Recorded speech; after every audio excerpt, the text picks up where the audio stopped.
Same question. Bokwari came. He said in 1947, there were grazing routes. Baba, you demand, this is 2017. That was 2017. You did talk about grazing route of 1947. On whose land? They say, the herdsmen, they used to come from Niger. They will come from Niger and all the way from Sokoto to this Benue, to Kogi, from Kogi to Enugu. They have this path. And people always leave the land for them. Say, Egbawa now. So how could people leave Sokoto or leave Niger, come own lands, grazing routes on other people's lands? How does that make any sense? It's the same argument. Now, a Yoruba man is the president of Nigeria, Tinubu. And you know how Yorubas feel about issue of land and land. There were some of as worse as the Yoruba state governors, as worse as they have been, none of them has been bold to come out and openly say he's got a land to give to any Fulani anywhere. So why is Tinubu promoting the same thing? Why can't they find lands to build ranches for the Fulani-dominated states in northern Nigeria? Why must people, other people, have to die just for these unknown Fulani herdsmen? And meanwhile, there's more to the mix right now.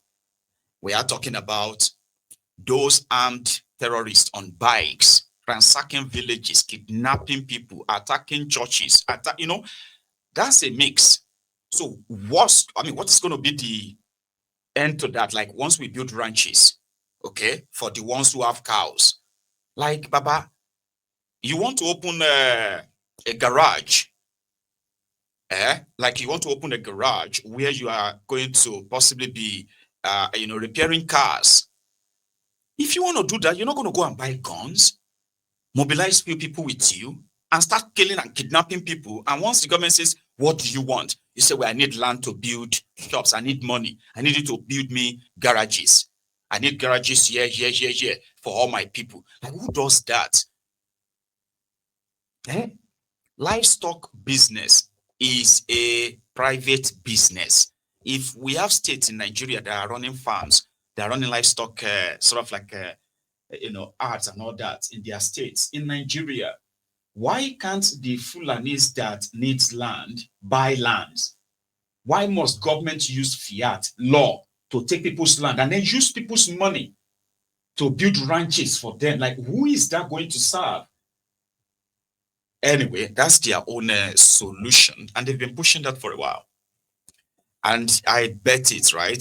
Tinubu is going to meet the same resistance, because if there are those who should be in the forefront, if this whole thing is about cows, if genuinely these whole killings, kidnappings is about cows, the northern Nigeria have the largest expanse of land where they can build irrigation system, revive them, build infrastructures around them, and resettle these people.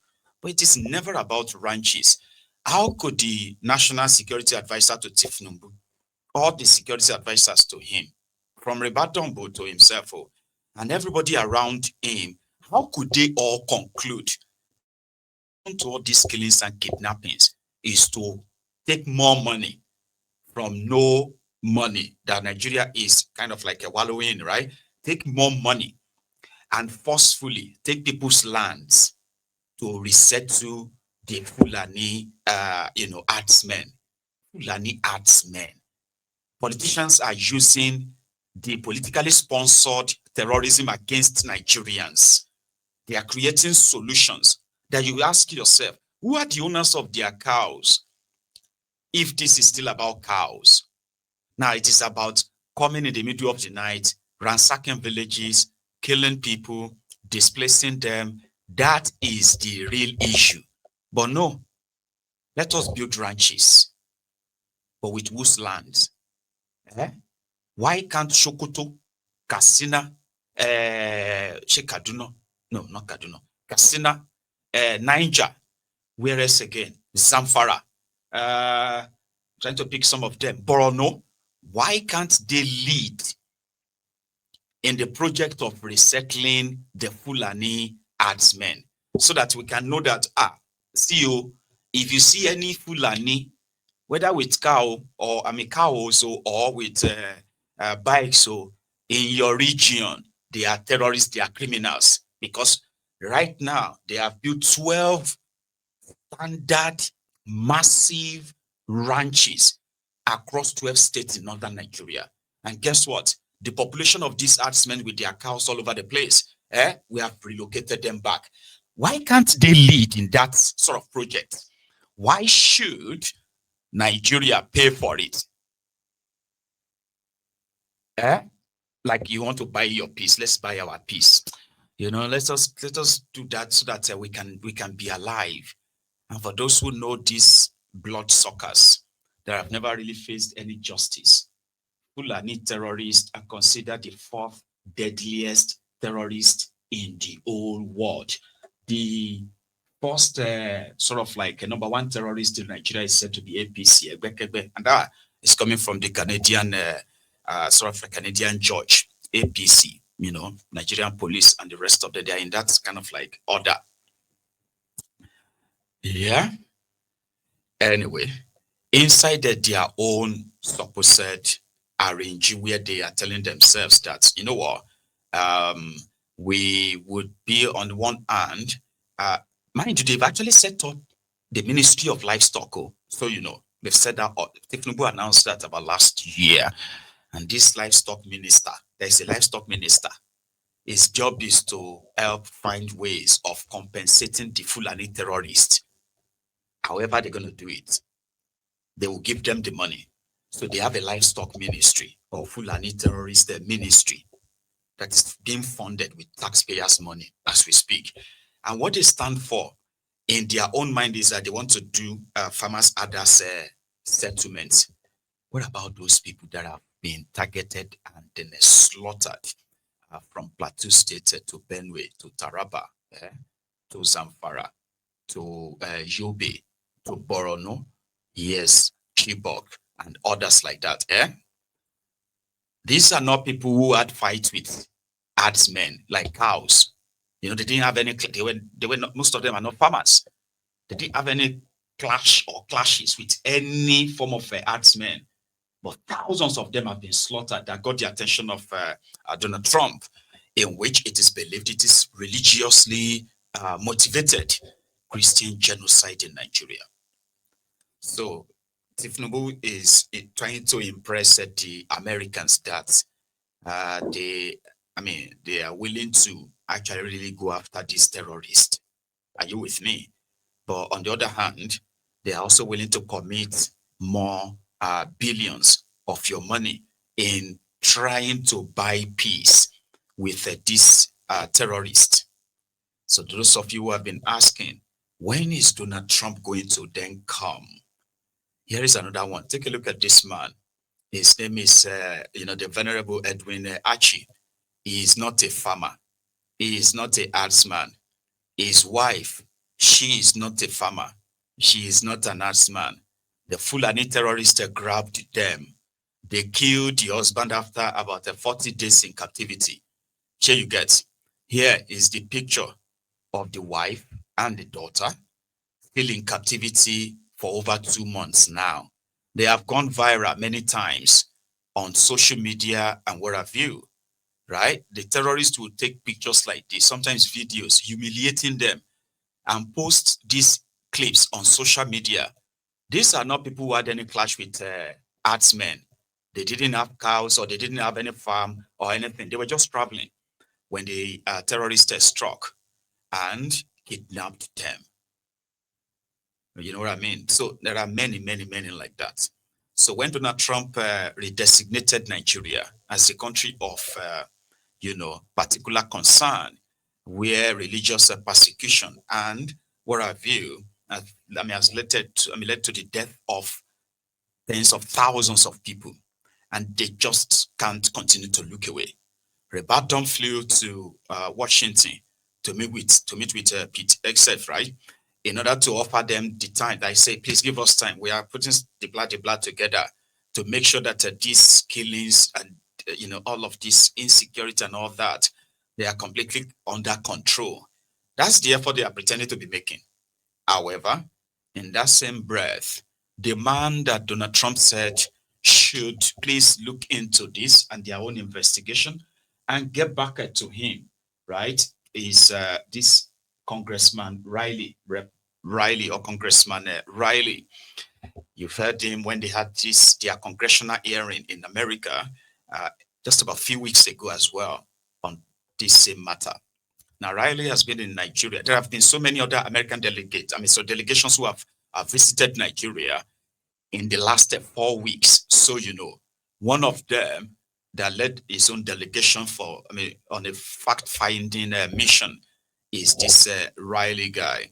He's in Nigeria. And guess what? He met with Rebato. He met with the people in Benue. And he personally heard the stories of these victims.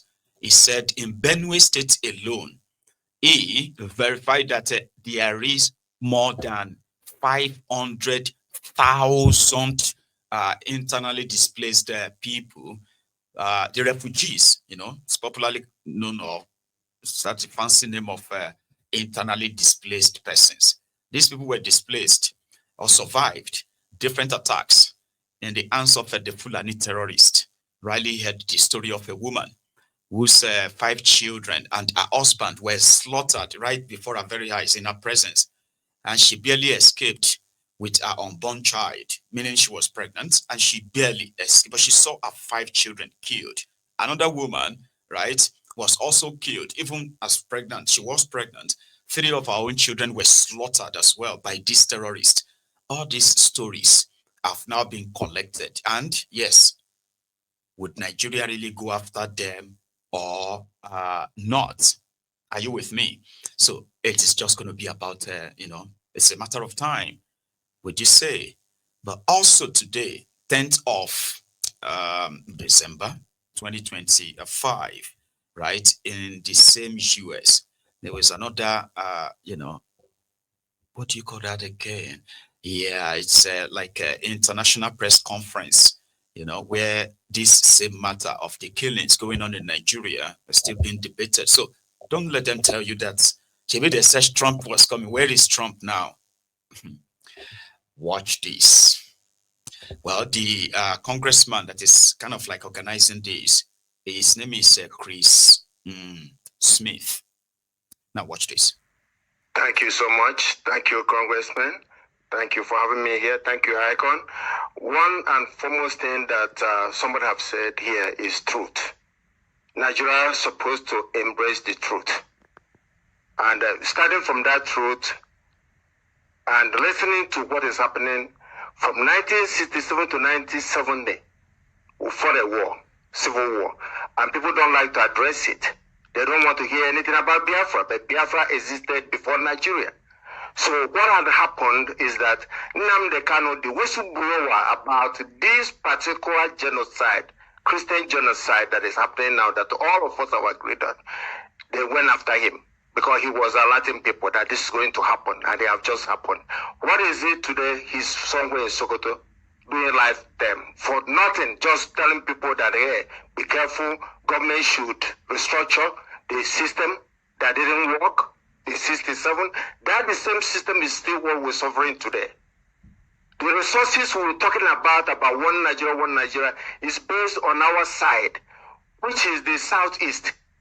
But when we hear about resources, it's one Nigeria. Who is benefiting from one Nigeria? Sir, I should ask you that, because you're just coming from Nigeria. Who is benefiting? Thank you. So, we're looking at you're seeing part of the problem here, but I'd like to ask Judge Saul, who's working with with people on the ground, to say what precisely do you need from the United States government and from the Nigerian government to solve some of these problems, because it's going to take a while. Sure. I'll try to make this very brief and short and sweet. What we need from the American government is partnership with local village security teams and local authorities You cannot do business and trust the Nigerian government apparatus because it has been fully infiltrated by the Fulani ethnic militia. The other thing that the U.S. government needs to do is the State Department, the embassy, and the various agencies need to get on the same page. We've been running into many roadblocks with information that we've been trying to give to the U.S. government. There are people inside the embassy, in the bureaucracy, I call it the deep state, sorry, I'm not to get conspiratorial here, that are fighting us and fighting our mission within our own government. And there are people within the Trump administration that are withholding key information about what's really going on in Nigeria, preventing our success. So everybody does need to get on the same, sing the same chorus and get on the same harmony. And I have one critical thing I want to say, and it's a warning, and I want this on record for everybody listening and watching. We have information, we've gathered information just very recently, that the Fulani ethnic militia are weaponizing and gathering forces along the Plateau-Nasarawa border, along the Nasarawa-Benue border, and along the Nasarawa-Kaduna border, and they're planning to hit on Christmas, Riam, Bokos, Kafachan in Kaduna, and Agatu in Benue. We've gotten very reliable information that they're gearing up, they're arming, they're weaponizing, they're planning on another Christmas massacre. And I'm imploring the Nigerian government and President Donald Trump, do something now so we don't have a bunch of dead Christians on Christmas in Nigeria. Thank you. Dr. Charles Jacob, you have something? Because we have an International Freedom Coalition and African Jewish Alliance. Please. I keep it there. Yeah, freedom. Yeah, then after my name is Charles Jacobs from the African Jewish Alliance. I worked with Congressman Wolf and Chris Smith 25 years ago because there was a jihad in Sudan, and we brought back the slaves that were captured, and that got to President Bush, and he created South Sudan, which is the newest state. I just have, it's incredible that we have broken through the news barrier, that now people can talk about Nigeria because Islamophobia, you can't talk about it, but we in this room have made a tremendous effort. I want to thank Stephen and Nada also for getting this. We broke it through. So now Bill Maher's talking about this, Van Jones talking about this, the Charlie Kirk Christian Empire is aflame about this, help save. I'm a rhetorician. One thing that might help us rhetorically, we don't need to talk about Islam, talk about jihadism. That's all. Talk about jihadism, because Nigeria is not the only place. The jihad has spread now to 20 African countries, and Nigeria was the first to break through, but we can actually organize the others as well. And by the way, there are 23 peoples in this world who are attacked by jihadism, from Christian Copts, from Kurds, from Yazidis, from Druze, from Indians, etc. We are working to put those people in one group. So just rhetorically, let's use the word jihadism and let's see ourselves as part of. Nigeria is just one tentacle of the global jihad. Thank you. Thank you. If anybody says that it is not genocide going on in Nigeria, that person is either compromised or is benefiting from the genocide, or is part of those who are encouraging the genocide. Secondly, state police, I want to align with state police is very, very important and very crucial right now. Nigeria can implement it so that all these jihadists who have been incorporated into the national forces, the police, the army, and all that, when you emphasize or establish state police, they will be able to eliminate the bad eggs from among them, and the governors will have the power to influence and control the insecurity. Thank you. Yeah. Please, we recognize Major General Henry Ayola retired, and even Apostle Ladi Thompson, but we would like maybe response finally from Congressman Smith. If maybe then we just try to. Thank you. Great recommendations. Obviously, we really aggressively have to sustain this effort. I My sense from the Nigerians is they think this might be a flash in the pan and we'll move on to other things. That's not going to happen. I can tell you, there are so many members of Congress now who are even more mobilized than ever. The State Department, especially